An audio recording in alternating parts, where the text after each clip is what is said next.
Cuando yo seguí bajando, llegué a unos pantanos y en esos pantanos gritaban todas las personas. Estaban avergonzadísimas. Ahí vi a mi papá gritando. Cuando yo veo a mi papá gritando entre esos pantanos, le grito: papi, ¿usted qué hace aquí? Mi papá gritaba y decía: mi hija, el adulterio, mi hija, el adulterio. Mi papá aquí en la tierra decía que cuando estaba vivo que eso no era pecado, tener más mujeres. Decía mi papá: no, ¿qué va a ser pecado? Si hubiera sido pecado, Dios no nos manda a los hombres con tantas ganas.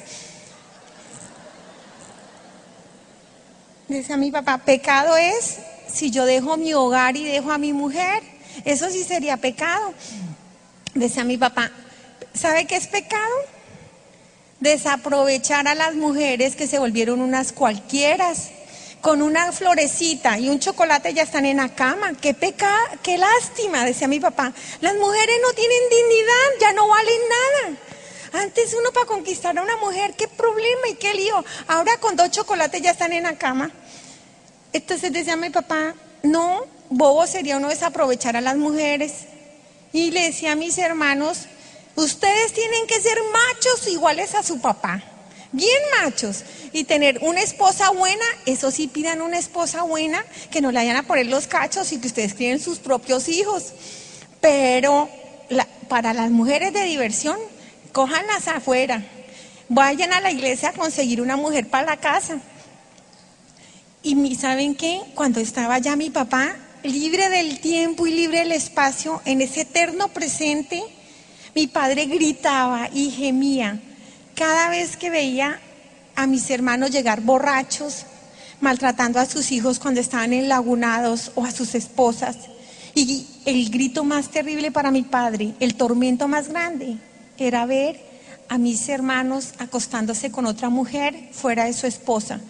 Ahí sí gritaba con un dolor impresionante. Y cuando yo no me pude quedar, cuando yo voy bajando, mi padre decía: gracias, Señor. Gracias a esos 38 años de oración de esa santa mujer que tú me diste por esposa, gracias a esos 38 años yo me salvé. 8 años antes de morir mi papá se confiesa y se arrepiente. Y mi mamá estaba feliz, ella lloraba ese día. Y entonces yo le decía a mamá: ay, pues cuidado, no, ya cuchito, cualquiera se convierte. Y sin embargo, yo no me pude quedar con mi padre porque yo seguí bajando contra mi voluntad. Duré toda la vida trabajando mi voluntad, el poder de la mente y todas esas cosas, de nada me servía, yo seguía bajando. Cuando llegué a una parte plana, se abrió una boca espantosa, un odio vivo me chupa y yo me voy de cabeza. Cuando me estoy yendo de cabeza, me cogen de los pies. De inmediato, todo ese odio, era un odio vivo, todas esas criaturas de odio viviente se botan sobre mí, no había candela y me quemaban. Los pecados por primera vez me empezaron a quemar, me quemaban de adentro, sentía que me estaba pero incendiando. Les digo que el dolor de las quemaduras de mi cuerpo no eran nada. Cuando yo estoy allí, yo empiezo a gritar desesperada: por favor, sáquenme de aquí. Yo nunca he robado, yo nunca he matado, yo a nadie le hacía daño, yo le daba mercado a los pobres y saqué muchas muelas gratis a los necesitados. Por favor, sáquenme de aquí. Cuando estoy gritando, digo: es que soy católica. Ahí sí era católica. Es que soy católica, sáquenme de aquí. Cuando yo grito que soy católica, veo una luz, unas escaleras encima del hueco. Tenían mucha luz. ¿Ustedes se imaginan una luz en unas tinieblas vivas? Vi a mis padres en esos huecos, en esas escaleras. Mi papá estaba en el primer escalón con poquita luz. 4 escalones más arriba estaba mi mamá con muchísima luz. Cuando yo los veo, me dio una alegría, pensé que me iban a sacar. Es más, en ese instante casi mato a mi hermana de un infarto, a la médico, porque solo a ella la dejaban irme a ver en ese momento de más gravedad, donde estaba yo entubada. Y no, ¿quién puede hablar entubado, así inconsciente en ese momento? Y mi hermana escucha cuando yo le digo: mi papá y mi mamá están aquí, vienen por mí. Ella se asustó toda. Y porque pues imagínense, yo con los ojos cerrados y me oyó. Y empezó ella, se la van a llevar. Váyase papá, váyase mamá, no se la lleven.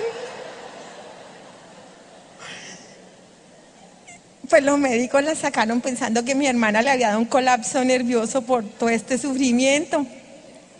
Pero es que fue una alegría para mí verlos. Cuando yo los veo le grito, papito, mamita, por favor, sáquenme de aquí.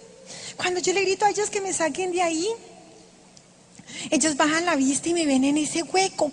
¡Qué dolor tan grande cuando me ven ellos en ese hueco!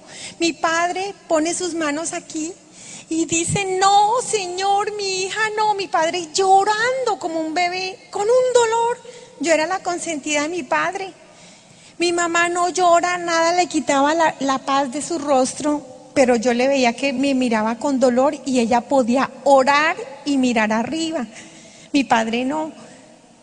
Yo en ese instante entiendo que ellos no me pueden sacar, pero ustedes acuérdense de mí, hermanas, cuando ustedes estén allá. Todos los padres vamos a responderle a nuestro Señor qué hogar le hemos dado a nuestros hijos. Todos los padres. Pero por primera vez yo era tan feminista, yo decía que a la mujer le había tocado muy duro en la vida, que la mujer era una pobre víctima.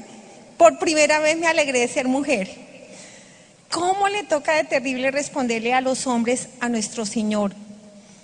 Porque a mi padre le empiezan a preguntar, ¿por qué ella no ora de corazón? ¿Por qué no la bendecías? ¿Por qué no le mostraste el amor de Dios? ¿Por qué le enseñaste a decir mentiras a los 5 años y a los 13 le castigas por mentirosa?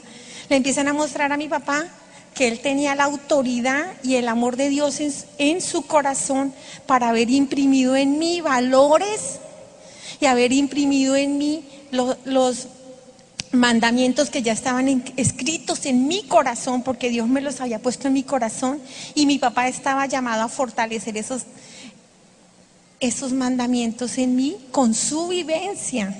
Y le empiezan a mostrar a mi papá cómo él podía tomar alcohol, aguardiente con nosotros y cómo mi padre, sin darse cuenta, nos entregó con sus pensamientos y su manera de actuar en las manos de las tinieblas. Qué grande es ser padre para direccionar los hijos hacia Dios. Y el Señor muestra el don de imprimir que tienen los padres, sobre todo el papá, desde la fecundación hasta los 12 años. ¿Y qué hogar es el que uno le da a esa criatura desde la fecundación hasta los 12 años?